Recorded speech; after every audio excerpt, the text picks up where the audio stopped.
Welcome to the latest episode of the Auto Futurecast with me, Chris Kirby, in association with Tomorrow's Journey. Today is a really exciting episode. It's the first time we are being joined with a guest host, Natalie Sauber. Natalie, welcome. First one that we're going to do a few of these together. Really excited to have you on. Excited to be sharing the microphone with you again on another different podcast. For the listeners, people who haven't come across you before, would you mind giving us, just in this first session we're doing together, a little bit of an intro to your background and the stuff that you do, and then we'll kick things off. Yeah, sure. Thanks, Chris, and excited to be here. So I'm Natalie. I work at Arcadis. We're a global design and engineering firm, and I specifically focus on all things partnerships and ecosystem development across nature-based innovation and decarbonization. My background is hugely within automotive, future mobility, anything to do with autonomous mobility, mobility as a service. And today, my angle will really be around bringing autonomy a little bit more to life, but more so looking past the tech and the exciting news that are currently happening, and really sort of like seeing how do we actually embed that in our cities, in the infrastructure, and in the people's lives around us. Yeah, super. Thanks, Nat. And I think, cause starting to get into today's topic of our guest patiently waiting in the wings, and we're going to start to cover some stuff in the autonomous vehicle space. But just first of all, welcoming Martyn Briggs from Bank of America. Martyn, thanks for joining us. Lots of really exciting stuff to cover on autonomous vehicles. We've touched on it in a few episodes across the podcast, but very top level. So I'm really excited to get into some of the detail. Before we get into that, again, would you mind just doing a little brief intro just to your role and what you're doing, and then maybe a little bit about the kind of report and stuff that you guys have pulled together? Sure. Thanks for having me, guys. So I'm Martyn Briggs from Bank of America. So I sit within the global thematic investing research team within B of A. So what we do is we look at global megatrends around technology, sustainability, and demographics. We write reports, primers about several different themes, most recently about autonomous vehicles that we'll dive into a little bit today. Our clients are mainly institutional investors that read this, look to place their bets as to what companies they think can win from these various trends in the mid to long term. So we have lists of companies that we also put alongside our reports of who we think are the ones that want companies to invest in. And then we do a lot of events and corporate access with those type of companies. My background, I've been at the bank now for 8 years, but prior to that, me and Natalie go way back. We were colleagues at a consultancy company prior to me joining the bank, and I had about 15 years of automotive and transportation consulting expertise before joining B of A. So good to be here with you guys. Yeah, great. So many years. I won't add up the total number of years. It might make us a bit depressed, but not lots of years of auto background here. But so today we're going to touch on the autonomous vehicle topic, one that's becoming back on the agenda, definitely sort of pre-lockdown in the 17s, 18s, 2018s, 19s. Lots and lots of talk about autonomous vehicles, and it was going to be flying into the market. Lots and lots of kind of people stepping back from timing predictions, but we feel like in the last few years, definitely coming back to the conversation. So just interested to see from both of you, I guess we'll start, Martyn, with you about kind of state of play. Like, why are we seeing this resurgence in conversation about autonomous vehicles? Yeah, it's a good point. I mean, there's been a lot of hype cycles with autonomous vehicles. We've now seen over $200 billion that's been invested cumulatively since 2010. But I think the difference is, or why now, why have we put this report out, why are people getting excited this year in particular, is because you have commercial launches. We had a great call recently with an expert said this used to be a moonshot, now it's a soon shot, right? You've got 7 or so cities that you can go and ride an autonomous vehicle 24/7, any weather, pay for the fare like you would for an Uber or Lyft, some of those on those platforms specifically. So we have now the commercialization phase that started in cars. We now see that expanding out into several different form factors as well, in trucks, mining, and several other use cases. So a lot of things have changed. Most recently, it's a combination of the companies ready for scalability because of the technology breakthroughs that I'm sure we'll dive into a little bit today. Yeah, definitely. Yeah, and I think that from your side, kind of seeing similar trends. The technology one is a really interesting one. Rise of the AI and machine learning powers in some of this. Yeah, definitely. I think it's what we are also seeing, and as Martyn already has alluded to, the technology is definitely picking up. But from a design engineering side of things, the technology, the coding, frankly, I think is actually rather easy. It's how do we actually embed that into the infrastructure, into the sidewalk, almost sort of like how do we redesign the sidewalk? And I think that's currently what's been puzzling a lot of people, because we need need to look at it from a bit of a broader perspective. It's an ecosystem play. Not one single entity can do this, and it relies on a lot of different people, companies, tech providers, OEMs working together and seeing sort of like how do we make this a reality without losing the public trust, as you've already mentioned, and getting infrastructure ready for a world where anything and everything will be autonomous, hopefully soon at some point. Yeah, definitely. Yeah, because we are starting to see that, I guess, in certain cities, as you said, Martyn, that we're seeing it as a commercialized service. Before it was always, here's a test bed on a closed environment or a very small part of a city that's easy to navigate around, where the weather is usually pretty stable and all of those things. But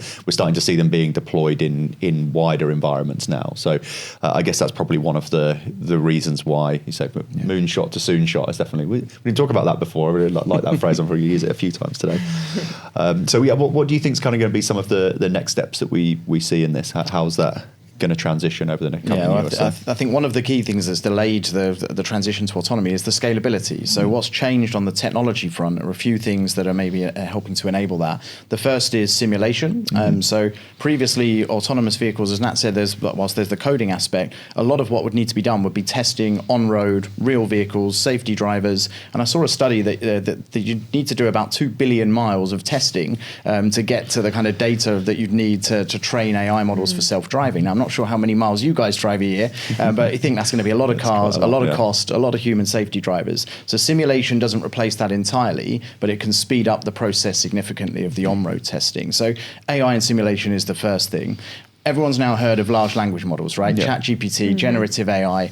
This could really supercharge Gen AI on wheels. And what we mean by that is not the kind of chatbots that we're getting used to. It's more providing that interface of language models that you can interrogate self-driving models to bring explainability. Why did you turn left? Why did you turn right? Add that kind of credibility and explainability to the models, and also to control the several different stacks that are put together here. I think NVIDIA said you need about 50 neural networks to combine to deliver self-driving. You can use generative AI to work with those 50 nets, or the new approach, which some companies are pioneering, is have a single neural network and then bring and train that with video data and all the things you would need, and then bring that intelligence on board a vehicle, the AV 2.0 or end-to-end AI as it's called. So a few different pathways that are emerging here, but long story short, AI is the kind of new opportunity for these companies to generalize the technology, move to new markets quicker.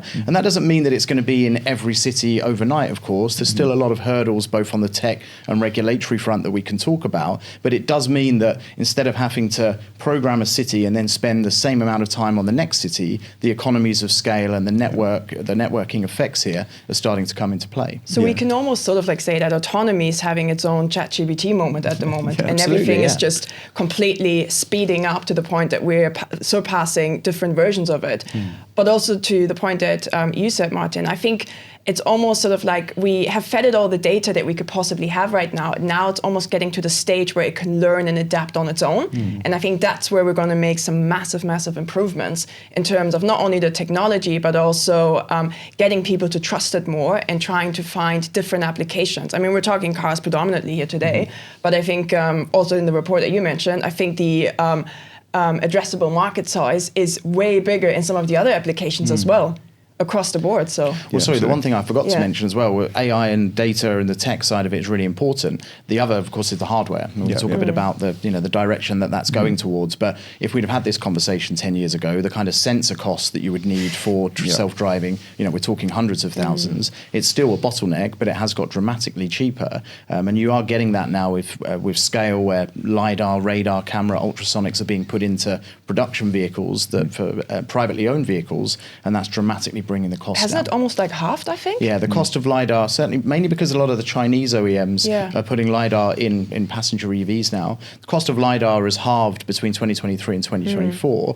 But as I say, that would have been $10,000 a unit 10, 15 years ago. Now you're talking $300, $400. So it's at the point where the excuse of LiDAR and other sensors being too expensive is not the problem anymore. Still some challenges around the data and the training models, but the sensor costs are not as much of a bottleneck they were before, certainly for driver assistance products. To get to level 4 autonomy where, we're not going to be in control of the vehicle and they'll be able to drive itself in any scenario, still there's a debate as to how much sensing equipment you need, and many are over-indexing on that in the short term. But even that, the cost has dramatically reduced. Yeah, so I was going to say, I think is that there's more of a trend as well in the early vehicles. Again, we could picture the Waymo car with all of its sensors and things on, and actually now a lot of production cars could, in theory, do a large proportion of self-driving with way less sensors. So sensors are cheaper. The people are learning the optimal setup combination of them, so it doesn't need 50 of everything. It can come down to actually we need a front one of those and and 2 of these. So I guess that's also sort of speeding up that implementation. And a lot of that is factory fitted, as you say, Chris. Right? So you've got cars that will come with sufficient cameras, some with radar. As I say, in China, a third of new electric vehicle models last year came with LiDAR. Right? So you have that's not the case in Europe and the US. I think it's probably 3 models in total. I think. So you are seeing certainly the Chinese car companies shift the competition from EV to AV, initially for driver assistance products. But when you have that kind of capability of the sensing equipment, and now we have the chip, the semiconductor capabilities, the compute capabilities of semis in cars for autonomous driving has gone up 2,000-fold in 4 years. Wow. And that's not slowing down, that's accelerating. So these things combined, better compute, better sensors, AI and data, that's the kind of marriage that we're seeing enabling autonomy for driver assistance. And over time, with a software-defined vehicle where you can upgrade cars over time with over-the-air updates, the hope is that you improve those capabilities rather than you get what's delivered from the factory floor. And seeing that a bit with Tesla already. Absolutely, some of the stuff that they're doing. And I think with that kind of pace and acceleration of change that we're seeing, just going back to your earlier point around the infrastructure and the government and all those things like that feels like that might be a bigger block. How do you make this a usable thing at scale? And by scale we mean multiple cities, multiple use cases. It is such a good question, and it's such a difficult topic because frankly I don't think there's going to be a universal approach that deals with autonomy. I think it has to be a very localized approach. In fact, even a regional approach. It might work well for some areas or region or cities, and it really won't in others. So I think governments will play a way more bigger role than we initially anticipated. In fact, we actually see that there are going to be some of the driving forces behind that because, it's great to put the technology on the road, but if regulation isn't there to support it, then there's only so much you can possibly do. So the governments have to be incorporated in the decision making. They have to drive that from a financial perspective, but also in terms of the art, what's possible in and around that. So cities will have to work more closely together. It goes back to that whole ecosystem play. So working together with tech, with OEMs, with data providers, all of them will have to come together to provide that. But more so in terms of how do we actually make the infrastructure and the surrounding sort of like urban space ready to support all of that. And I think that's the question that a lot of different regions are currently grappling with. And you've got some sort of like cities or regions which are obviously built from the ground up, whether that's Southeast Asian countries or perhaps anything in the Middle East, makes it a lot easier, versus heavy car-centric regions in the US will have to deal with it on a completely different scale. So it'll definitely be a regional thing, and I think we're going to have some front runners onto it, but we're also going to have some regions who are going to take a step back and first see, okay, how does that sort of like apply and how does that work? Yeah, definitely. And I think one of the things as well to the consideration of the different, different cultures, different governments thinking about how they deploy this technology in their markets. So we've talked about cars. We've also talked about buses and trucks. There's going to be some markets that are going to prefer to move this into a more mass transit model. Some that are going to stick with cars, and I think that could also be a big factor. You think in this. So it's going to be interesting to see how that plays out. And I think we've seen that in a few different places. It also links, I guess, into the sustainability angle on this as well. Martyn, I think that that's a key thing that can drive this in cleaner cities. cities, better cities, and all of those things. So hopefully it is high enough on the agenda. But do you see that being a big driver behind some of the autonomous vehicle stuff now, or is it really just a technology push? I think that more recently it's been the developments in the technology, and if we take a step back, the opportunity of why do we even need autonomous driving? There's several benefits that we talk about sustainability in a minute, but obviously the two main drivers have been either safety of reducing accidents and the economics, right? You know, we talk about the addressable markets here. Just on the autonomous vehicle technology alone, we thought about 1.2 trillion total addressable market just for the tech, and these are multi-trillion-dollar markets that tech will be deployed in, 10 to 20 trillion, and maybe even more if you expand it to the whole task economy. So on the sustainability front, what could be the main benefits here? I think ultimately it could be reducing the number of vehicles on the road, right? We talked a bit about it in the report. For many years, we've talked about mobility as a service, the notion of car-light cities, reducing certainly private car ownership, which is the most underutilized asset and second most expensive asset that we'll ever buy. So I think there's a huge opportunity for that, certainly in robo-taxis and car-based formats, but maybe even in the commercial vehicles as well. Where are you going to get the benefits? One is the utilization, right? You're going to be able to do more trips a day, run those vehicles theoretically 24 hours. So you're going to have much more utilization potential than you do in private cars. There are also maybe some mileage, routing, and efficiency of driving. Some people have quite a heavy right foot, so maybe autonomous vehicles might not as much. That's not the ultimate goal here. I think that the last thing of removing or reducing the overall amount of vehicles on the road. I mean, by 2050, we quoted a study in the report, there could be 23% less cars on the road, but they could do ultimately 50% more miles. So there's a question around policy, regulation, and how we integrate that, as you've just raised. But from a sustainability standpoint, I think the goal is, you know, less embodied carbon in the vehicles, less vehicle production, potentially high utilization, but ultimately less vehicles on the road, if it's managed correctly from a policy standpoint, which comes to your point of where in the world of every region, you know, rightly or wrongly, will have a different ideology as to how this is deployed, depending on the existing infrastructure that they have, right? This is probably going to be more car-centric in the US. It's probably going to be more car-controlled,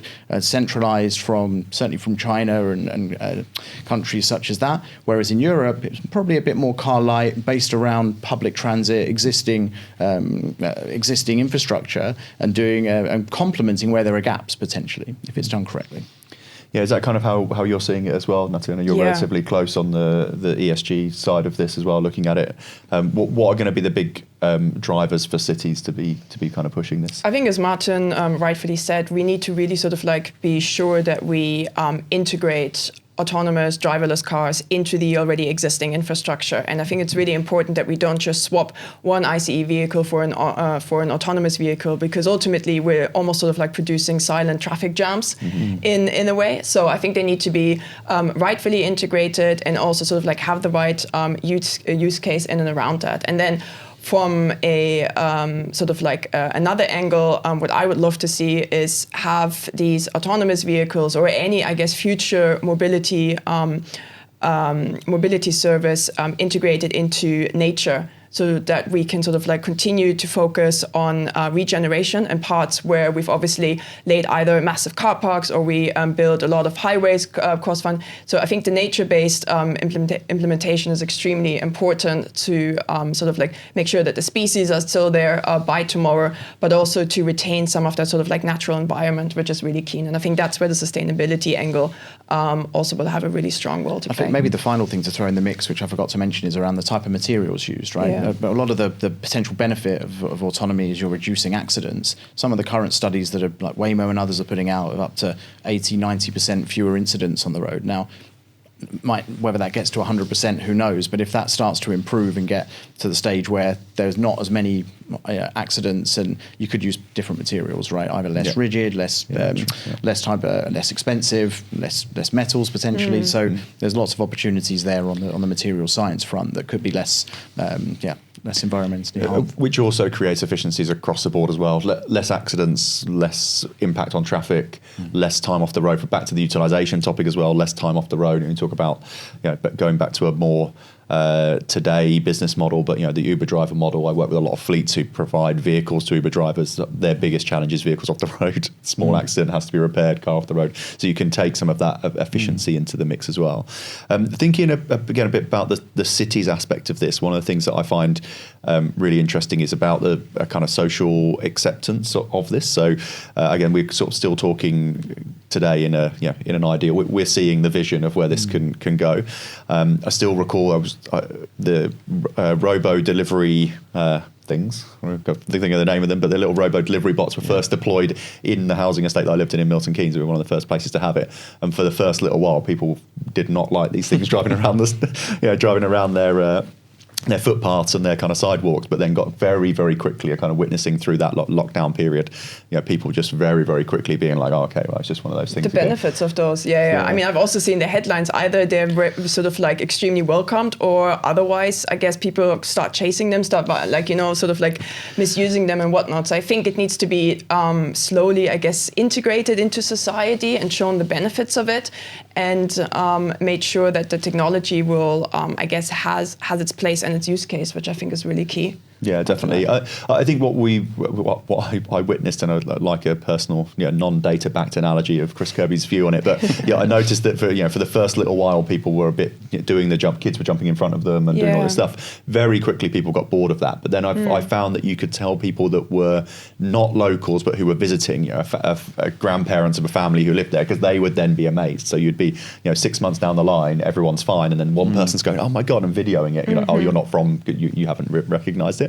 I think sort of more widely than the kind of people side of things, do you think there's going to be any resistance from government? And again, I don't want to dive into an EV topic, but I think most of us in the industry look at EVs and go, well, that's a bit of a no-brainer, but we still see a lot of anti-EV news, a lot of people still saying, oh, bring back the combustion vehicle and all those kind of things. Do we think we'll have similar societal and governmental barriers for AVs? I think it depends on the scale that we're talking about, right? So I think if we'd have had this conversation a few years ago and I said, regulation is one of the key blockers to autonomy, I think that's really shifted a lot, right? Because you've got some of these services launching commercially, you've got partially a bit of FOMO from some governments around the world, and also citizens that say, well, look, I've seen on social media all these robo-taxis driving around in San Francisco and in Beijing. Why have we not got them in London or wherever?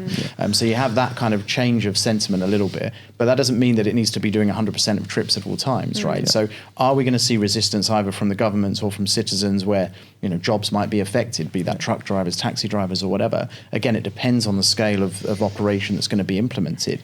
All of these companies are limited on supply in the short term, right? You look at the kind of numbers. I think Waymo have about 1,500 cars in the US at the moment, 3,500 by the end of this year, and that's one of the leading robo-taxi commercial deployment out there at the moment.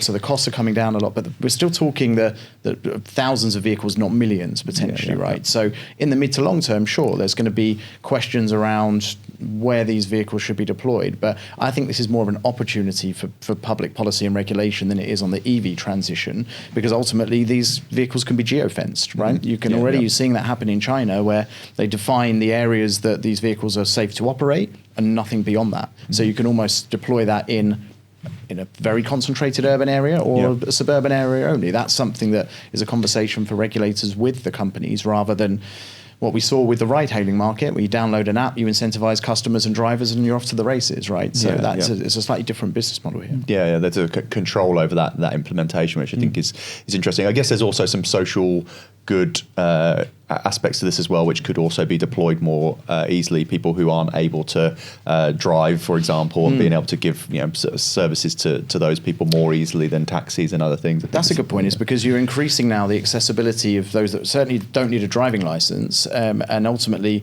there's also an aspect of people might not feel comfortable with a human driver. There is maybe some resistance to using self-driving from certain parts of the population. Others might feel more safe without a driver in the first place, and you're seeing some studies in the US play out on that front as well. So I think there's a role for expanding the addressable market to customers that don't have accessibility to now, either because they're mobility impaired and you can have a different vehicle choice, or it's younger citizens, older citizens, etc. So lots of different opportunities that autonomy can play beyond what we've seen the transition of EVs, which is more a kind of consumer preference and sustainability play. I think the key, though, is really giving the consumer the choice. Yeah. You know, not just go down one route and say AVs, everything has to be AV-centric from tomorrow onwards. It's really giving the choice and making sure that it's as inclusive as possible. And at the same time, I think also having the government be as transparent as possible, similar to what, on the EV side. Don't promise one thing and then backtrack 3 months later and confuse the consumer and don't really understand what's currently happening. And I think the government needs to have a clear, transparent message that they need to stick to no matter what. The pilot programs will need to be rolled out I personally think at a much larger scale, need to get people more comfortable with them. Obviously accidents will still happen, let's not kid ourselves, but they will happen regardless of whether it's a human driver or AV, but hopefully in time that will reduce to pretty much 0%, and then really sort of like slowly build up that customer trust and have those options open, because that's mobility as a service. That's what it's really all about in terms of giving people the choice to choose what works the best for them ultimately. Yeah, and I guess the timing of the rollout, as well, as you say, is not going to be, you couldn't physically turn up and say, right, well, we're getting rid of all taxis in London tomorrow and going to implement an AV network, because there wouldn't be the supply and that just wouldn't be practically possible. And I think sometimes in all industries, but in the auto industry particularly, we lose sight of what is micro and what is macro in terms of timelines, because this is something that should come in to take an effect in what will be a short period. But while we're in it, it's going to feel long, because it's going to be 10 years. Yeah. And you go, oh, they're not like EVs. Oh, EV sales have dropped last month. People don't want them. It's 1 month, guys, chill out. Well, one important driver of this, though, Chris, I think, is that we do have a huge demographic problem in terms of commercial driver shortages, right? Absolutely. And you mentioned taxis. Like the average age of a taxi driver in Japan now is 60. Yeah. In London, we've lost about 10,000 taxi drivers over the last 10 to 15 years. Last year, I think 1,000 left the trade and only 100 new taxi drivers started the trade. So on paper, TfL, I think, put out a study showing, well, in theory, in 20 years, the London taxi drivers are extinct. Now, that won't happen for various reasons, but we're in a situation where the driver retirements are not keeping pace with driver replacements for various different reasons, be it structural, technological, but also demographic, working age population and preference for driving jobs. We see that in taxis, we see that in trucks, we see that in buses, and there's a 4 million truck driver shortage globally, set to double in just the next 3 or 4 years. 4 million, that's a lot. It's set to double to 8, right? So there's twice the shortage that you see in truck drivers as nurses. And you see the kind of attention that we've given, rightly so, on the nurses shortage recently. So driver shortages are becoming more of a structural issue. That doesn't mean that 100% of all these vehicles are going to be autonomous, to your point, but there is maybe a role to play here of plugging some of that gap from a labour shortage perspective, but also for where there is supply and demand peaks and troughs, right? And that's certainly why robo-taxis always come up as the first, because it's both an opportunity and a challenge that you've got surge pricing. Lyft think you can maybe remove surge pricing because of autonomous vehicles, but you could also equally pay humans more to go and drive somewhere else at different parts of the day and incentivize that. And how you deploy the autonomous fleet is going to be really interesting here. And let's not forget, that's B2C. That's where the people can actually touch the technology. That's where they can interact with it. So I think from a use case scenario, it's a lot easier to almost sort of like test trial and implement it than in any of the more commercial side of things, because people generally wouldn't really know or wouldn't come in touch with an autonomous forklift. I mean, obviously there's going to be people who are super excited about that, but the average person will just say, okay, fine, whatever happens in the factory doesn't concern me. Did my parcel turn up on time? Yeah, sure. Was there an autonomous truck and a forklift involved? And to be fair, the off-road stuff is easier to automate, right? That's true, a lot of those business models might be smaller addressable markets in dollar terms, but you see that's already starting to play out in mining, in warehouse and logistics, forklifts, as you say, airports. They're the type of services that can put the money in, get an autonomous service, not have that kind of regulatory burden that we've discussed on road. Yes. And I think that is also probably going to move faster from a penetration standpoint, but maybe less, obviously, total addressable market. Yeah, and that's what we saw a little bit of a pivot in the gap between the last hype cycle and the latest one. Is a few of those autonomous vehicle companies were looking at those kind of off-road type scenarios to deploy, which I'm guessing then took a lot of learnings and that they could bring forward into some of this stuff. Thinking a bit again about the business model, we've touched a few times on sort of total addressable market, which clearly is huge here.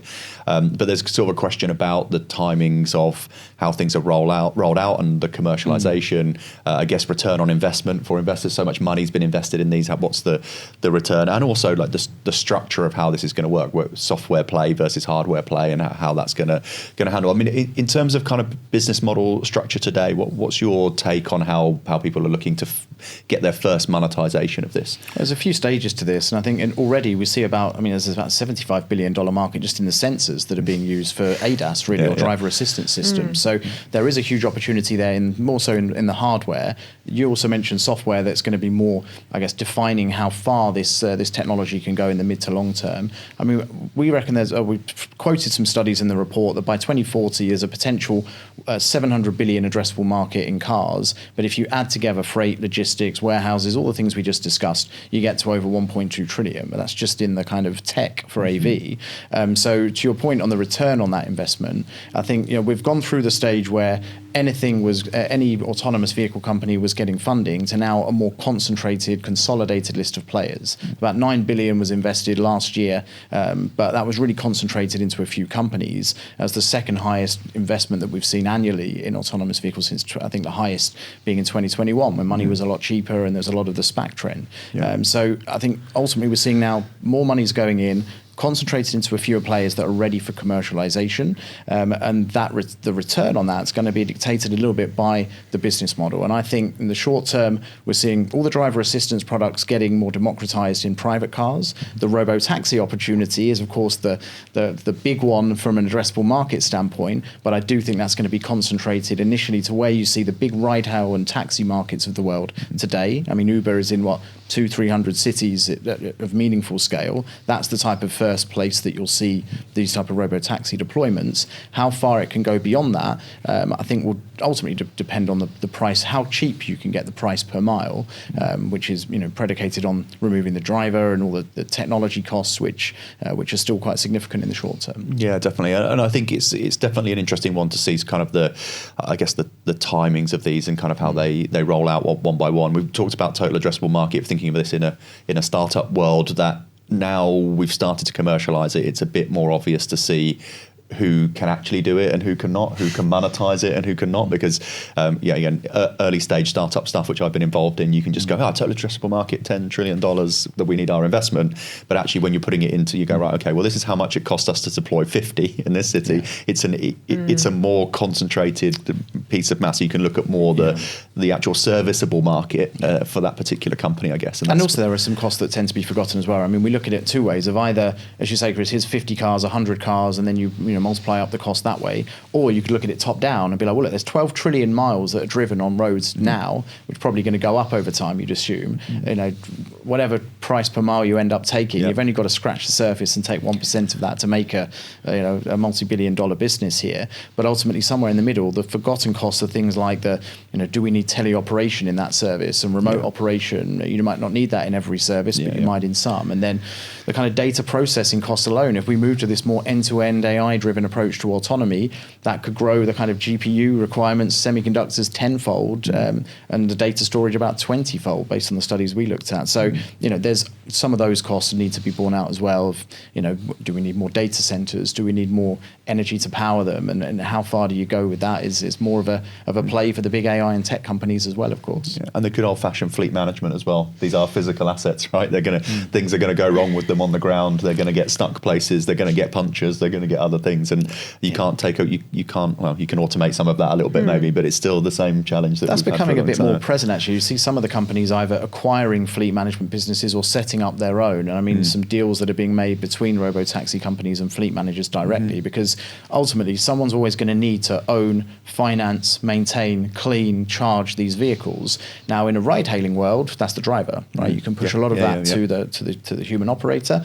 In a autonomous fleet world, that's a centralized company, somebody, right? It might be, it's unlikely to be the tech companies developing the AV stack that want to get their hands dirty and do that. So anyway, big opportunities coming in fleet management, I think, is a conclusion. Supplying the shovels, not digging for gold. Guys, absolutely. These tech companies don't want to be on the ground.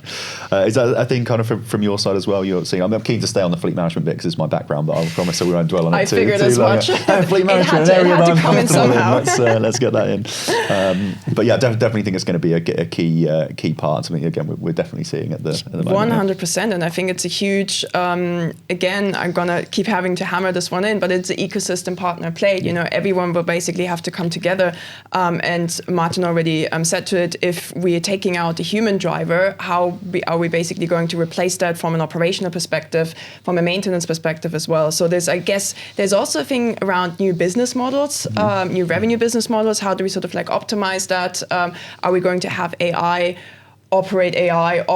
maintain AI, sort of like on a value chain perspective? And so that sort of like is an interesting play of how do we make, I guess, EVs commercial viable, but also how do we sort of like retain that value going forward?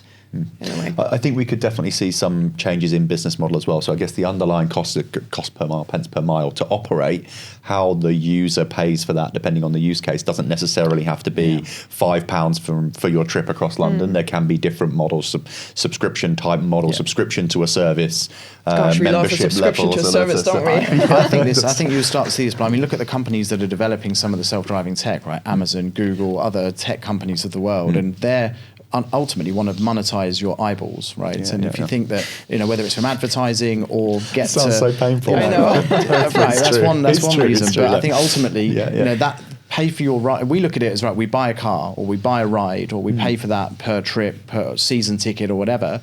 Why not, if you're, you know, coming to see you guys today, you could have just sent me an autonomous vehicle as part of the part of the podcast service. Retailers, cinemas, anywhere that's got low utilization in parts of the week, give you a ride as part of the ticket. That's some of the partnerships that these tech companies are looking at. And same with the kind of luxury companies that are acquiring now, not just the kind of retail, but also physical assets. And I think transportation could become more of a luxury premium product when it becomes autonomous as well. Also the type of people as well. One of the things I remember writing about in 2016, 17 about autonomous vehicles is like things like kids or elderly people could become a lot more accessible. You don't necessarily maybe want to put kids in a taxi to send them off somewhere, but maybe you'd feel more comfortable in an autonomous vehicle that you can track and is a service. So even some of those sort of changing modes could work. And also if you've got a much lower cost per mile, something like a subscription-based, membership-based service could operate and could, even without opening a can of worms, we're saying about monetizing eyeballs. I've always thought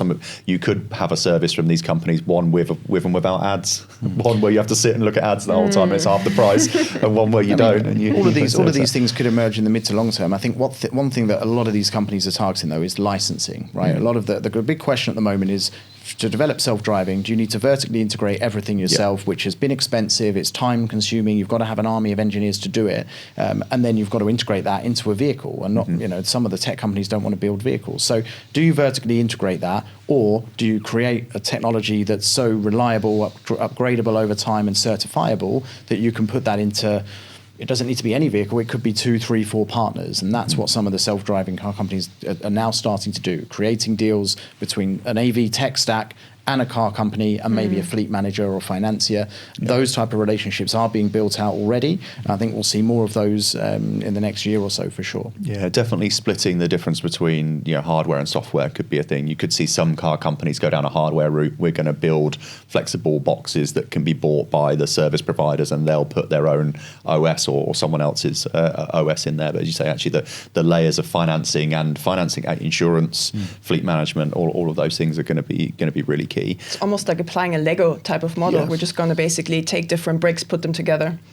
And what we're kind of seeing at the minute is a number of those bricks are kind of stuck together because I guess when you're doing the trial phase, if you're Waymo, you go, okay, well, I actually probably want to own the fleet management process and I want to own the insurance and I can afford to buy these test vehicles myself. So I'll have that kind of full vertical integration, but probably for scale, it will be beyond any business to be able to do. I mean, the only company that's really ever done that fully successfully at massive scale is Apple with their product, where they've got the hardware, software and distribution effectively all together. So definitely can see this becoming a split play. But like as you say, some companies might own 2 of the blocks, some might have all 5, and some might just want to supply into one. So I think that's going to be an interesting space to see. And I guess kind of moving on, but sort of on that same topic, thinking about the sort of wider future view, a bit of the geopolitical angle on this. We've seen a lot of the acceleration in this coming from China, not necessarily all coming out of China, but their push with this has kind of pushed a lot of other things on. So it's also a thing that we could see coming out in that bit. They could become a key player in one or the other, and countries want to block against certain things. I think that's one of the key drivers. I mentioned earlier about how regulation is starting to be a bit more favourable towards autonomous vehicles. I think a lot of that is to do with the geopolitics, right? It's become a lot more fractious in technology more broadly. Initially with clean technologies, more recently with semiconductors and AI. Autonomous vehicles are the latest in the long line of that more fractious relationship geopolitically. And I think governments now see AVs as a huge opportunity for companies within their jurisdiction, and if they miss that, then again it's another technology that will be a kind of US versus China play. Now you do have a number of other startups around the world that could maybe push against that argument, but what we've seen in China is that now, given the type of scale of operations of some of their robotaxi and autonomous vehicle players, they are expanding internationally much quicker than any other self-driving car companies, right? So you've got deployments in Europe, in the Middle East, and which is starting to ramp up. The US might be closed to the Chinese companies for geopolitical reasons, but everywhere else is where they're starting to then expand, and vice versa for US companies in China. But we see now that because of that kind of race to expand autonomous internationally, governments are trying to, I guess, make the regulations a bit more amenable for domestic launches and then to focus on the international expansion. So I think geopolitics is front and center of changing regulations and of bringing autonomy to market faster than we would have maybe seen a few years ago. Yeah, and probably a bit of a parallel to the EV race in a way. Absolutely, similar type of play. 100%. I mean, I'm fascinated by the kind of stuff that comes out of the Chinese market in terms of the technology, not just from the AV side, but also from the EV side. I mean, if you've been to any of the international or Asian-centric auto shows lately, it is just absolutely crazy, the sheer amount of products they're pulling out, the technology at that kind of price point where the Western world is still really, really struggling to catch up on that. So I think rightfully so, they're really putting us through our paces. And I think we need to really think hard and fast in terms of how we're going to play catch up at this point in time. Yeah, definitely. And it's a way of where some of maybe the European manufacturers, particularly on the EV side, have missed a step. I guess is another area for those businesses to, not necessarily those businesses, but those markets, those countries to catch up in one way or another. But it might be a case of them deciding where do they want to play in that vertical integration layer? Do they want to play hardware?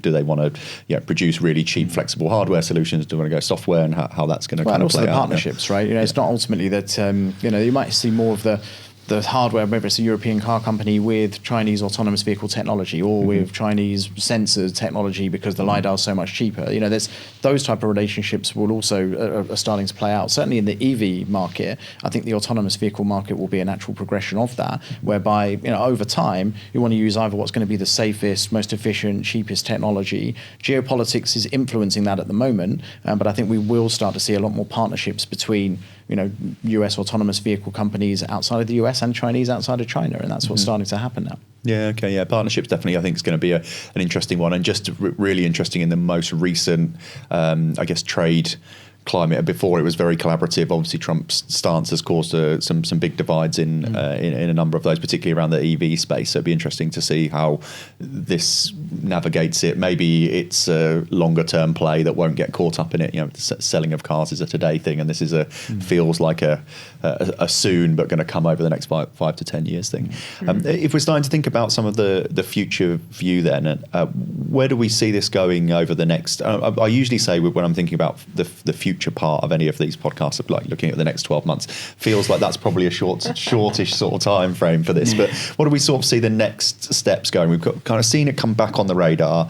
We're seeing some more meaningful commercialized rollouts for the first time. That feels like it's sort of step one of phase 2 or version 2. What are we going to see as the next step? Well, I think at the moment we're seeing about probably a doubling of commercial services in the next year or so. If you look at the mid to long term, at the moment you've got about 120 pilots or operations of robo-taxis or shuttle services that are being tested at various locations around the world now, and a further 90 in commercial vehicle services, so trucks, goods deliveries, etc. So over 200 pilots that are ongoing at the moment. Not all of those will launch commercially, but that gives you an indicator already that there's enough momentum for these services to move towards commercialization phase in the next few years. I think if we're talking of a 5 to 10 year view, personally, I think you're going to have two, starting with the car-based services. you're going to have a bit of a polarized business models here. One where you're getting more smart, sophisticated driver assistance features that will go up to, I don't know, maybe level 3 autonomy that can be defined, self-driving in certain locations. The more kind of robo-taxi level 4 type of autonomous service, I still think is going to be concentrated to the geofenced urban areas that will obviously take longer. And we showed in our report, I think in China it's projected about 4% of cars manufactured by 2030 will be level 4 capable. There was another study that showed about 6% by 2035 globally. So you're still talking a few percentage points, and maybe that's too optimistic, maybe it's too pessimistic, but what it means is the majority will probably still in personally owned vehicles with smarter driver assistance features that are autonomous to a point, maybe on highway or maybe in certain areas, but there's still you as the fallback for that. So it doesn't maybe change the business model dramatically, other than you might pay a subscription for that driver assistance product. The real shift comes when we're in the robo-taxi AV type of model, and same in trucks and goods logistics services as well, where there's driver out, commercially certified routes. That will probably start by about 2027 on the trucking side. You see a lot of announcements now that are driver out this year, but commercial within the next 1 to 2. Okay, interesting. And Natalie, from your perspective, what are kind of the key aspects that you're seeing for, again, that next phase of AVs?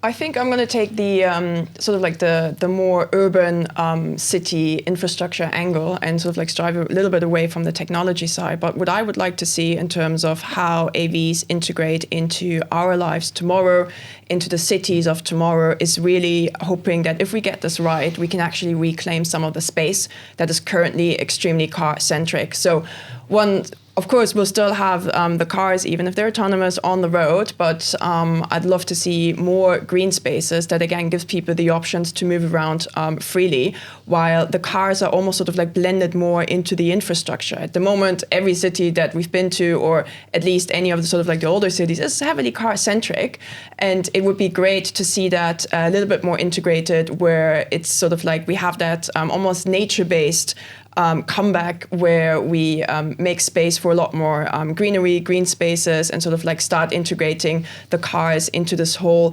mobility as a service system, along with public infrastructure, with bike shares, with anything that sort of like is able to move people in a safe, comfortable, and inclusive way from A to B. One additional point on that, I think, we talked a lot about what's the kind of infrastructure needed for AVs, right? You could argue it's data, it's compute, it's software, etc. Ultimately, it's not. It's roads, right?